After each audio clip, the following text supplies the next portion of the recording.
মনে বড় আশা ছিল যাব মদিনায়, মনে বড় আশা ছিল যাব মদিনায়। সালাম আমি করব গিয়ে, সালাম আমি করব গিয়ে নবীর রওজায়।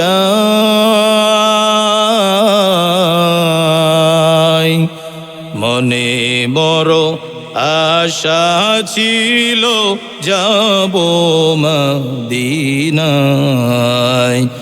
আজান শুনে আসো যারা ব্যবসায় বসিয়া,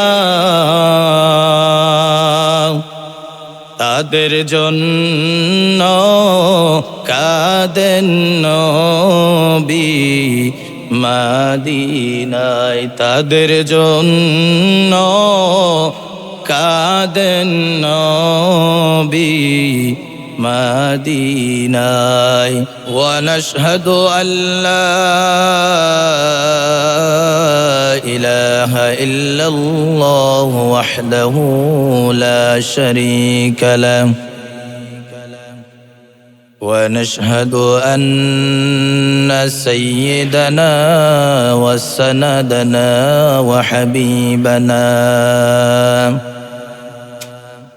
وحبيب طبيبنا وطبيب قلوبنا وقلوب ربنا ومولانا محمدا عبده ورسوله صلى الله عليه وعلى آله وأصحابه وبارك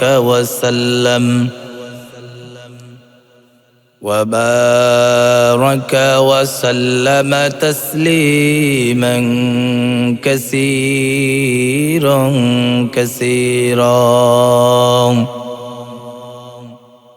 الذي أرسله الله تعالى بالحق بشيرا ونذيرا وداعيا إلى الله بإذنه وسراجا وقمرا منيرا. فقد قال الله تعالى في كلامه المجيد وفي فرقانه الحميد: فأعوذ بالله من الشيطان الرجيم. بسم الله الرحمن الرحيم. يا أيها الذين آمنوا توبوا إلى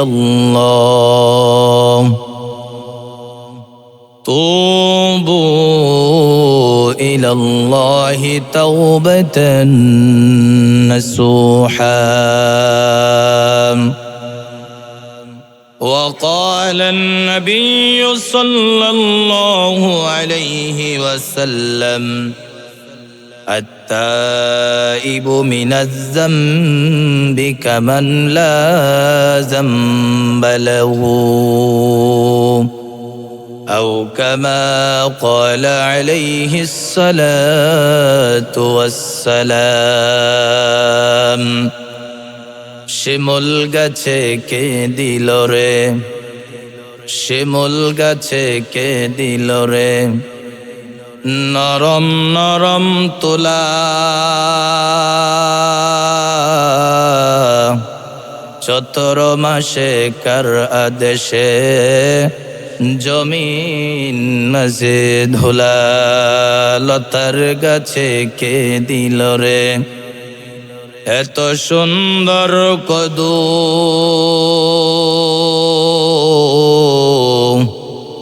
মৌমাছিরা কার আদেশে মৌচাকে দেয় মধু পাখির কণ্ঠে কে দিল রে পাখির কণ্ঠে কে দিল রে মিষ্টি মধুর গান চিন্তা করে দেখো রে মানুষ সবই মহান আল্লাহর দান লা ইলাহা লা ইলাহা ফেরাউন বলে আসিয়া রে মোসার কালিমা সারিয়া দে ফেরাউন বলে আসিয়া রে মোসার কালিমা সারিয়া দে আসিয়া বলে জীবন দিব আসিয়া বলে শহীদ হব তবু কালিমা ছাড়ব না লা ইলাহা লা ইলাহা লা ইলাহা যার দিলে আছে আমার আল্লাহর ভয় আল্লাহ আল্লাহ সব সময় যার দিলে আছে আমার আল্লাহর ভয় আল্লাহ আল্লাহ সব সময় আহার নিদ্রা ভালো লাগে না এই দুনিয়া ভালো লাগে না ভালো লাগে শুধু ইল্লাল্লাহ লা ইলাহা ইল্লাল্লাহ লা ইলাহা লা ইলাহা ইল্লাল্লাহ লা ইলাহা লা ইলাহা ইল্লাল্লাহ মুহাম্মাদুর রাসূলুল্লাহ আজান শুনে আসো যারা কাজে লাগিয়া আজান শুনে আসো যারা ব্যবসায় বসিয়া তাদের জন্য কাঁদেন নবী মদিনায় তাদের জন্য কাঁদেন নবী মদিনায় আজান শুনে আসো যারা ঘুমায়া তাদের জন্য কাঁদেন নবী মদিনায় তাদের জন্য কাঁদেন নবী মদিনায় সেই নবীর জন্য কি মায়া লাগে না সেই নবীর জন্য কি মায়া লাগে না হায়রে উম্মত নামাজ কেন পড়ো না হায়রে উম্মত মসজিদে কেন আসো না মনে বড় আশা ছিল যাব মদিনায় মনে বড় আশা ছিল যাব মদিনায় সালাম আমি করব গিয়ে সালাম করব গিয়ে নবীর রওজায়।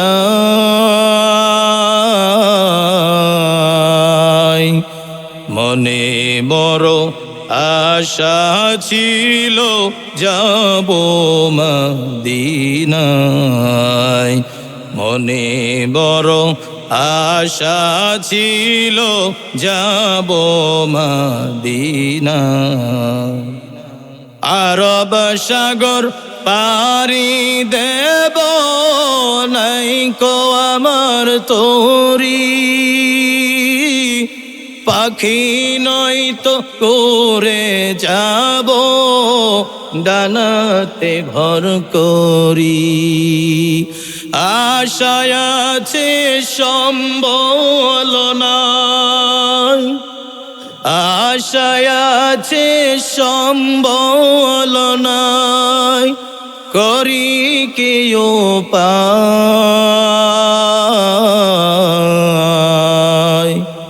মনে বড় আশা ছিল যাব মদিনায়। মনে বড় আশা ছিল যাব মদিনায়। মদিনার নাম কত মধুর, মদিনা আর যে কত দূর। মদিনার নাম কত মধুর, মদিনা আর যে কত দূর। ওই মদিনার পথের ধুলি আমি, ওই মদিনার পথের ধুলি আমি মাখতে পারলাম না মদিনায়, যাইতে পারলাম না মদিনা, দেখতে পারলাম না মদিনায়, যাইতে পারলাম না মদিনা, দেখতে পারলাম না। মদিনার নাম কত সুন্দর, মদিনা এরেছে অন্তর। মদিনার নাম কত সুন্দর, মদিনা এরেছে অন্তর। ওই মদিনার পথের ধুলি আমি, ওই মদিনার পথের ধুলি আমি মাখতে পারলাম না মদিনায়, যাইতে পারলাম না মদিনা, দেখতে পারলাম না মদিনায়, যাইতে পারলাম না মদিনা, দেখতে পারলাম না। আমি অসহায় তাই এত দূরে রই, আমি অসহায় তাই এত দূরে রই, শুধু সালাম জানাই মদিনায়, যাইতে পারলাম না মদিনা, দেখতে পারলাম না। সবাই বলেন মাশাআল্লাহ, মারহাবা। আল্লাহ তাআলার শানে, আল্লাহ তাআলার প্রিয় হাবিবের শানে গজল বা নাত, এই যে এগুলো ভালোবাসা, এগুলো প্রেম মমতা। আমাদের হৃদয়টা চায়, আমাদের মনটা চায় রাসূল সাল্লাল্লাহু আলাইহি ওয়াসাল্লামের রওজাটা জিয়ারত করতে। মন চায় কি চায় না? মনটা চায়। এই জন্য সম্মানিত মুহতারাম, আজকে পবিত্র জুমার দিন, এই পবিত্র দিনে আপনাদের সম্মুখে কোরআনুল হাকিম থেকে কিছু সূরা কেরাত, আল্লাহ তাআলার পবিত্র কালামুল্লাহ থেকে একটি আয়াতে কারিমা পেশ করেছি। রাসূলুল্লাহ সাল্লাল্লাহু আলাইহি ওয়াসাল্লামের অসংখ্য বাণী থেকে একটি বাণী পেশ করেছি। আল্লাহ তাআলা চাহেন তো উক্ত আয়াত এবং হাদিসের দিকে লক্ষ্য রেখে কিছু দ্বীনি নসিহত পেশ করার চেষ্টা করবে ইনশাআল্লাহ। সম্মানিত মুহতারাম, আল্লাহ রাব্বুল আলামিন কোরআনুল হাকীমের ভিতরে বলেন, ইয়া আইয়ুহাল্লাযীনা আমানু ইয়া আইয়ুহাল্লাযীনা আমানু তুবু ইলাল্লাহি তাওবাতান নাসুহা। আল্লাহ রাব্বুল আলামিন স্পষ্টভাবে জানায় দেন, ইয়া আইয়ুহাল্লাযীনা আমানু, হে ঈমানদাররা, তুবু ইলাল্লাহি তাওবাতান নাসুহা, তোমরা একনিষ্ঠভাবে তওবা করো, তওবাতুন নাসুহা করো। আমাদের জীবনে চলতে ফিরতে কত গুনাহ করে ফেলি, কত বড় বড় অপরাধ করে ফেলি, কিন্তু আমরা কখন আল্লাহ তাআলার কাছে একটু রুনাজারি করে কখনো আল্লাহ তাআলার কাছে ক্ষমা চাই না। আল্লাহ তাআলা আমাদেরকে ক্ষমা করে দেওয়ার জন্য সদা সর্বদা প্রস্তুত আছেন। রাসূলুল্লাহ সাল্লাল্লাহু আলাইহি ওয়াসাল্লাম হাদিসের মধ্যে বলেন, যখন কোনো বান্দা রাত্রিকালে যখন গুনাহ করে, আল্লাহ তাআলা ওই বান্দাকে সকালে সূর্য উদিত হওয়ার সময় থেকে নিয়ে রব্বুল আলামিন তার বান্দাকে ডাকে, ও আমার বান্দা, তুমি গুনাহ করেছো, তুমি বড় অপরাধ করেছো, তুমি আমার কাছে চাও, আমি তোমাকে ক্ষমা করে দেওয়ার জন্য প্রস্তুত আছি। আল্লাহ রব্বুল আলামিন ওই গুনাহগার বান্দাকে আল্লাহ তাআলা সূর্য উদিত হওয়ার পর থেকে নিয়ে আল্লাহ তাআলা তাকে ডাকতে থাকেন, তাকে ক্ষমা করার জন্য বারবার ডাকেন, এই বান্দা আমার কাছে আসো, আমার কাছে চাও, আমি তোমাকে ক্ষমা করে দেওয়ার জন্য প্রস্তুত আছি। ওই বান্দা যখন দিনের বেলায় গুনাহ করে, ওই বান্দা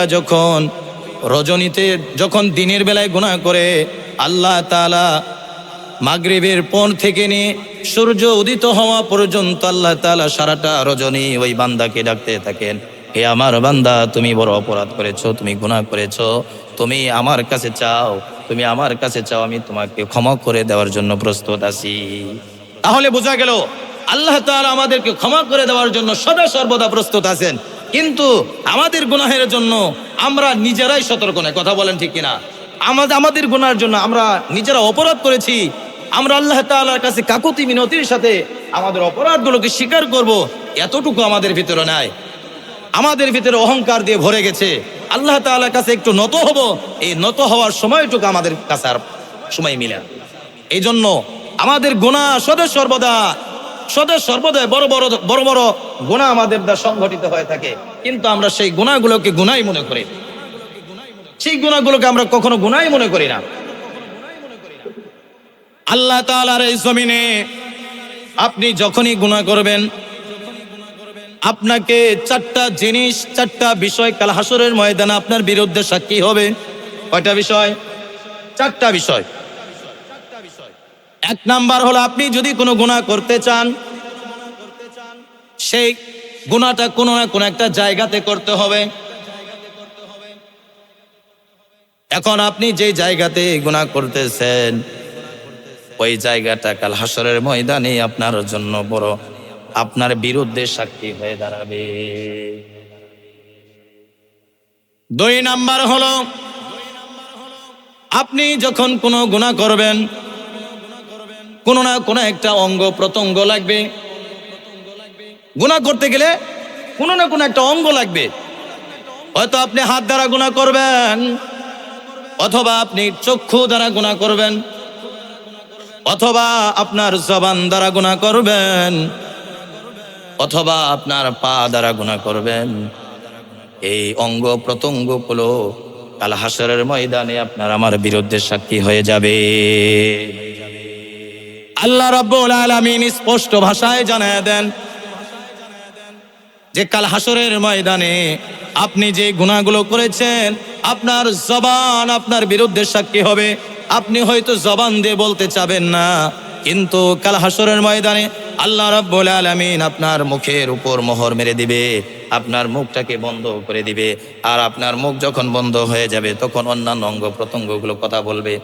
আপনি হাত দ্বারা গুনাহ করেছেন, হাত আপনার বিরুদ্ধে সাক্ষী হয়ে যাবে, এ আমার রব আমার দ্বারা এমন এমন গুনাহ করেছে, আমার দ্বারা এমন এমন অপরাধ করেছে, আমার দ্বারা অমুকের সম্পদ চুরি করেছে, আমার দ্বারা অমুকের সম্পদ আত্মসাৎ করেছে। এইরকম ভাবে প্রত্যেকটা অঙ্গ প্রত্যঙ্গগুলো আল্লাহ তাআলার কাছে আপনার আমার বিরুদ্ধে সাক্ষী হয়ে যাবে। কাল হাসরের ময়দানে আপনার আমার গুনাহ থেকে বেঁচে যাওয়ার, আল্লাহ তাআলার হাত থেকে বেঁচে যাওয়ার কোনো উপায় থাকবে না। এই জন্য যখনই কোনো গুনাহ করব আপনার আমাকে চিন্তা করতে হবে আমি যেই জায়গাতে গুনাহ করতেছি ওই জায়গাটা কাল হাসরের ময়দানে আমার বিরুদ্ধে সাক্ষী দিবে। আমি যে অঙ্গ দ্বারা গুনাহ করতেছি ওই অঙ্গটা কাল হাসরের ময়দানে আমার বিরুদ্ধে সাক্ষী হয়ে যাবে। 3 নাম্বার সাক্ষী হলো কাল হাসরের ময়দানে আপনার আমার বিরুদ্ধে সাক্ষী হবে আপনার আমার 2 কাঁধে 2 জন ফেরেশতা, সম্মানিত ফেরেশতা আছে না নাই? 2 জন সম্মানিত ফেরেশতা আছে, নাম হলো কি? কিরামান কাতিবিন।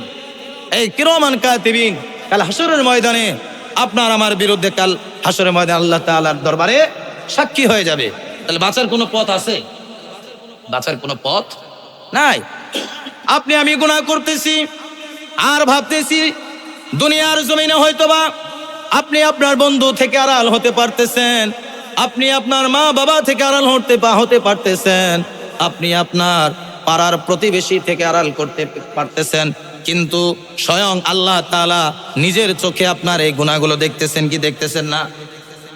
আল্লাহ তাআলা এমন দেখেন, অন্ধকার রজনীতে যদি একটা কালো পিপিলিকা অন্ধকার রজনীতে ভিজা মাটিতে ভিজা জমিনে যদি ওই কালো পিপিলিকা পথ চলে, আল্লাহ রাব্বুল আলামিন ওই কালো পিপিলিকা কেউ দেখেন, ওই কালো পিপিলিকা পর্যন্ত আল্লাহ তাআলা দেখেন।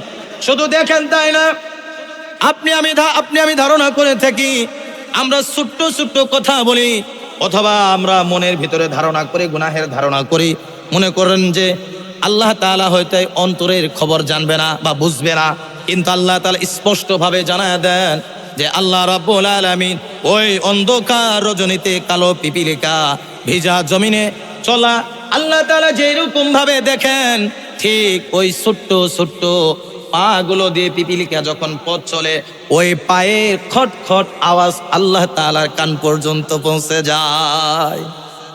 তাহলে একটাবার চিন্তা করে দেখেন প্রিয় বন্ধুরা, একটু বিবেকটাকে খাটিয়ে দেখেন। বর্তমান সমাজে গুনাহ করাটা বড় সহজ হয়ে গেছে, যেখানে যান সেখানেই গুনাহ, পথে রাস্তাঘাটে যান সেখানেও গুনাহ, মার্কেটে যান সেখানেও গুনাহ।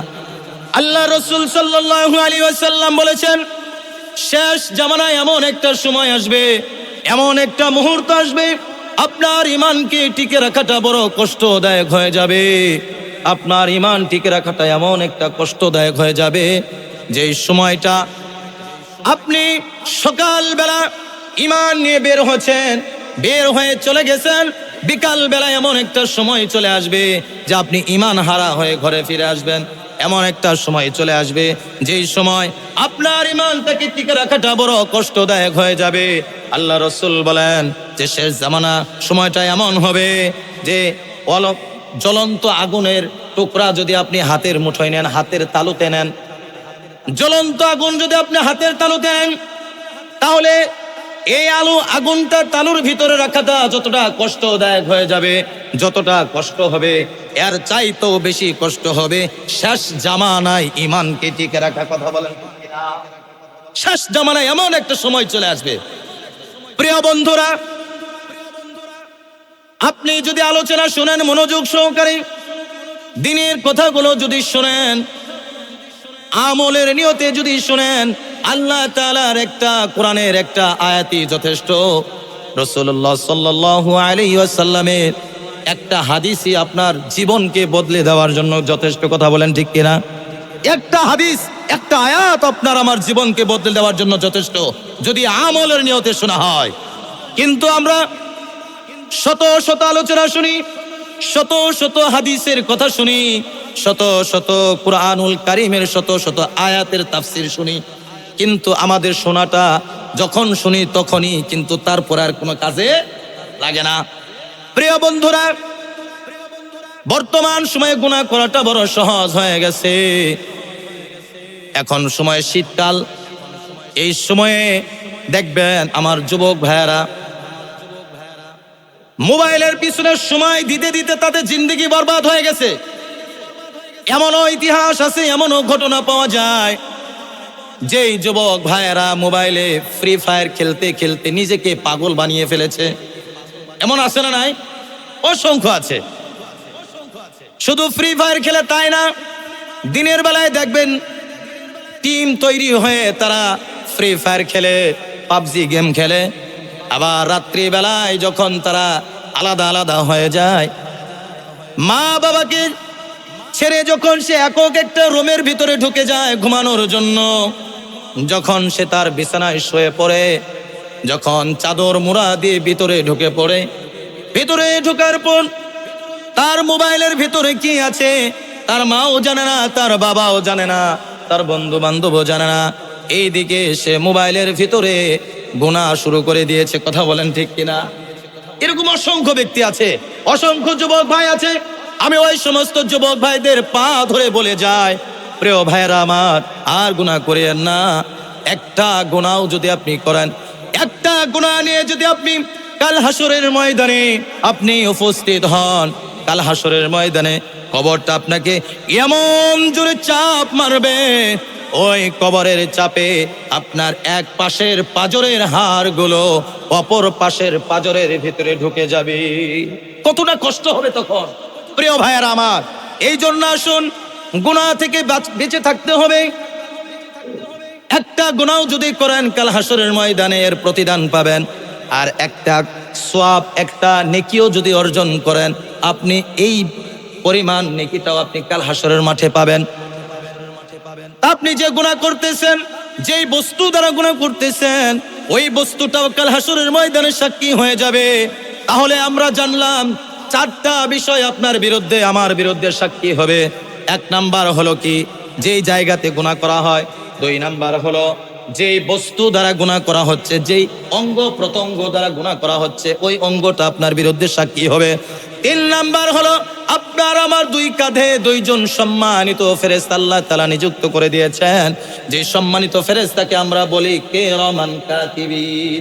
এই কিরামান কাতিবিন আপনার আমার আমলনামাগুলো সদা সর্বদা লিপিবদ্ধ করতেছেন। কথা বলেন ঠিক কিনা? এই যে আপনি জুমার দিন পবিত্র মসজিদের ভিতরে ঢুকে পড়েছেন, এইগুলো ফেরেশতারা ভিডিও করতেছে। এগুলো কি করতেছে? ভিডিও করতেছে। কাল হাসরের ময়দানে যখন হিসাব নিকাশ শুরু হয়ে যাবে, আপনার সেই ভিডিও ফুটেজগুলো দেখানো হবে। আপনি যদি ভালো করে থাকেন সেটাও দেখাবে, আপনি যদি খারাপ করে থাকেন সেটাও দেখাবে। সেই দিন আপনার গুনাহগুলো দেখে দেখে আপনি নিজেই লজ্জিত হয়ে যাবেন। আপনি নিজেই লজ্জিত হয়ে যাবেন। এই জন্য প্রিয় ভাইরা আমার, আসুন দিনের পথে আসেন, আল্লাহকে ভয় করেন, আল্লাহ তাআলাকে ভয় করে পা বাড়ান। এক সাহাবী জিজ্ঞাসা করলো, ওমর রাদিয়াল্লাহু তাআলা আনহুকে জিজ্ঞাসা করলো, হে খলিফাতুল মুসলিমিন, এই দুনিয়ার জমিনে, তখন ওমর রাদিয়াল্লাহু তাআলা আনহু বললেন, সিরাতে মুস্তাকিম হলো সঠিক পথ, হেদায়েতের পথ। আমরা কিন্তু অনেক সময় বিভিন্ন রাস্তাঘাটে, জঙ্গলের রাস্তাঘাটে কিন্তু ঘোরাফেরা করি না? দেখবেন যদি রাস্তার দুই সাইডে কাঁটাযুক্ত থাকে, কাঁটা থাকে, তাহলে সেই রাস্তাতে আমরা যখন হাঁটি, যখন পথ চলি, তখন মনে হয় নিজেকে ইজিভাবে আমরা রাস্তা চলি, পথ চলি, ইজিভাবে চলি না। তো ওমর রাদিয়াল্লাহু তাআলা আনহু বললেন, আল্লাহ তাআলাকে ভয় করার অর্থ হলো ইত্তাকুল্লাহ। এমন ভাবে ভয় করতে হবে, এমন ভাবে পথ চলতে হবে যে আপনি যদি কোনো কাঁটাযুক্ত রাস্তাতে যান, যে এরকম ভাবে আটো সাটো হয়ে চলেন, নিজের জামা কাপড়গুলোকে খুব সেবে নিয়ে চলেন। ঠিক দুনিয়ার রাস্তাটা হেদায়েতের রাস্তা, সিরাতে মুস্তাকিমের রাস্তা। আল্লাহ তাআলাকে ভয় করে চলার অর্থ হলো এইরকম, আপনি যখন সামনে পা বাড়াবেন, আপনাকে খেয়াল করতে হবে যে এই জায়গাতে আমি পা রাখতেছি, ওই জায়গাতে পা রাখলে আমার দ্বারা গুনাহ হবে কি হবে না, এই জিনিসগুলো খেয়াল করতে হবে। এইভাবে চলাকে ইত্তাকুল্লাহ, আল্লাহকে ভয় করা অর্থ মুস্তাকিম সিরাত, হেদায়েতের পথে চলা। এই জন্য প্রিয় মুহতারাম, আমরা যখনই কোনো গুনাহ করব আমাদের খেয়াল করতে হবে আমাদের বিরুদ্ধে 4টা বিষয় সাক্ষী হয়ে যাবে। তাহলে আপনি আমি গুনাহ করতেছি, এখান থেকে রেহাই পাওয়ার আর কোনো উপায় নাই, আপনার আমার বিরুদ্ধে সাক্ষী হয়ে যাবে। 4 নাম্বার সাক্ষী হলো আপনার যে আমল নামা, এই আমল নামাটা কাল হাসরের ময়দানে আল্লাহ তাআলার কাছে আপনার আমার বিরুদ্ধে সাক্ষী হয়ে যাবে, আপনার আমার বিরুদ্ধে সাক্ষী হয়ে যাবে। এই জন্য আল্লাহ তাআলা সুযোগ করে দিয়েছেন, আপনি আমি হলাম আদম সন্তান, আদমের সন্তান। আল্লাহ তাআলা আমাদেরকে গুনাহের সুযোগ, গুনাহ করার ক্ষমতা দিয়েছেন, আবার নেকি অর্জন করার ক্ষমতাও দিয়েছেন। কথা বলেন ঠিক কিনা? আল্লাহ রাব্বুল আলামিন বলেন, ইয়া আইয়ুহাল্লাযীনা আমানু, হে ঈমানদাররা, তুবু ইলাল্লাহ, তুবু ইলাল্লাহ, তোমরা তওবা করো, তাওবাতুন নাসুহা, একনিষ্ঠ তওবা করো, তাহলে আমি রব্বুল আলামিন তোমার যত যাবতীয় গুনাহ আছে রব্বুল আলামিন ক্ষমা করে দিব। আল্লাহ তাআলা এই তওবাকারীদেরকে খুবই মহব্বত করেন, খুবই ভালোবাসেন। মনে করেন একজন ব্যক্তি সফরের জন্য বের হয়ে গেছে, আগের জামানায় কোনো এরকম ডিজিটাল জামানার মতো কোনো যানবাহনের ব্যবস্থা ছিল না যে মুহূর্তের ভিতরে আপনি 100 কিলো মাইল দূরে চলে গেলেন, সম্ভব ছিল না। ওই সময় উটের উপর সওয়ার হয়ে চলতেন, মরুভূমিগুলোতে উটের উপর সওয়ার করে তারা পথ চলতেন, সফর করতেন। মনে করেন উটের উপর সওয়ার হয়ে 7 দিনের জন্য খাবার বস্তু নিয়ে তারা রওনা হয়ে গেছে। এখন এই ব্যক্তি পথ চলতে চলতে একটা গাছের নিচে গিয়ে তিনি ক্লান্ত হয়ে পড়েছেন, ক্লান্ত শরীরে তিনি ঘুমিয়ে পড়েছেন। সেখানে ঘুমিয়ে পড়ার পর ঘুম থেকে জাগ্রত হওয়ার পর দেখে তিনি যে উট নিয়ে গিয়েছিলেন তার সাথে যে খাবার ছিল, পানীয় ছিল, এই সবগুলো কোথাও যেন উদাও হয়ে গেছে, হারিয়ে গেছে। এখন বলেন তো, এই মরুভূমি এলাকাতে খাবারটুকু সাথে যতটুকু খাবার নিয়ে এসেছিলেন সেইটুকু খাবারও হারিয়ে গেছে। যে বস্তু দিয়ে, যেই পশু দিয়ে তিনি পথ চলতেন, এই পশুটাও হারিয়ে গেছে। এখন বড় বিপজ্জনক, বড় বিপজ্জনক। এখন এই ব্যক্তি তালাশ করতেছে, তালাশ করতে করতে কোথাও খুঁজে পাওয়া গেল না, কোথাও কোনো সন্ধান পাওয়া গেল না। এমন মুহূর্তে চিন্তা পেরেশানিতে আবার ঘুমিয়ে গেছে। ঘুম থেকে ওঠার পর দেখে তার শিয়রের নিকটে তার খাবার, তার পানীয়, তার উট সবগুলো আবার উপস্থিত হয়ে গেছে। এখন বলেন এই ব্যক্তির আনন্দকে আর প্রকাশ করার মতো? আনন্দে খুবই আনন্দিত হয়ে গেছে এই ব্যক্তি। যেই রকম ভাবে তার বস্তু, হারানো বস্তু ফিরে পাওয়ার পর আনন্দিত হয়, খুশি হয়, ঠিক আল্লাহ রাব্বুল আলামিনের দরবার থেকে যখন কোনো বান্দা তার দরবার থেকে যখন দূরে সরে যায়, আল্লাহ তাআলা থেকে আল্লাহ তাআলাকে ভুলে যায়, এই বান্দাটা যখন আল্লাহ তাআলার কাছে এসে আল্লাহ তাআলার কাছে করুণ ভাবে রোনা জারি করে 2টি হাত তুলে আল্লাহ তাআলার কাছে নিজের অপরাধগুলো স্বীকার করে, আল্লাহ তাআলা ওই ব্যক্তিকে খুবই ভালোবাসেন। আল্লাহর হাবিব সাল্লাল্লাহু আলাইহি ওয়াসাল্লাম স্পষ্ট করে জানায় দেন, আত-তাইবু মিনাজ যামবি কামান লা যামবা লাহু।